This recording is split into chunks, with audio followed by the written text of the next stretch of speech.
Hey y'all, it's Little Bit. We are doing a quick how-to video for anybody who is new on how to fill out your daily race decisions. So I'm going to use the reply box. What you're going to do is you're going to make decisions for 24 hours. And so there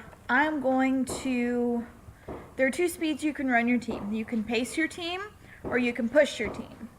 So I'm going to push my team for 4 hours.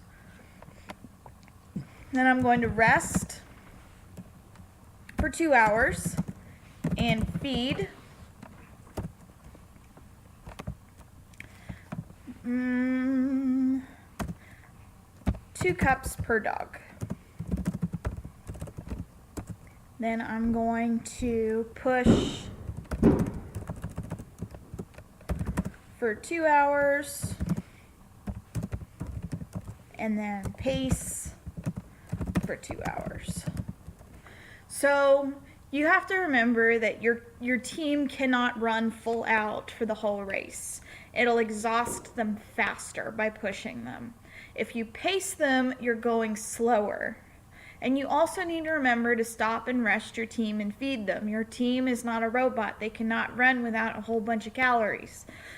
So you want to continually stop and feed them. There are also mandatory rests in this race. So every time you hit a checkpoint, and you can tell this on how far you've gone, and you can kind of say, hey, if I get to this checkpoint, I want to stop there, just let us know.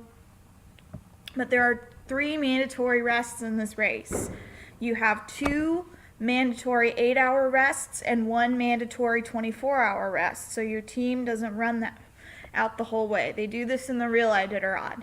What you need to do is you need to say, when I hit this checkpoint, I want to rest for my 8 hours or whatever, or I want to pick this checkpoint for my 24-hour rest, and we'll work with you and let you know when you can leave that checkpoint and when you got there.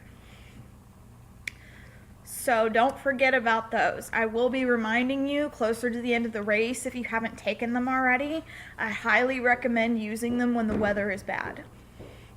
And other than that, if you have any questions, please post them on the forum thread, not the Dukes group chat on Facebook. That way, if somebody else has a similar question, you all have access to the same information and it's not being lost in the chat.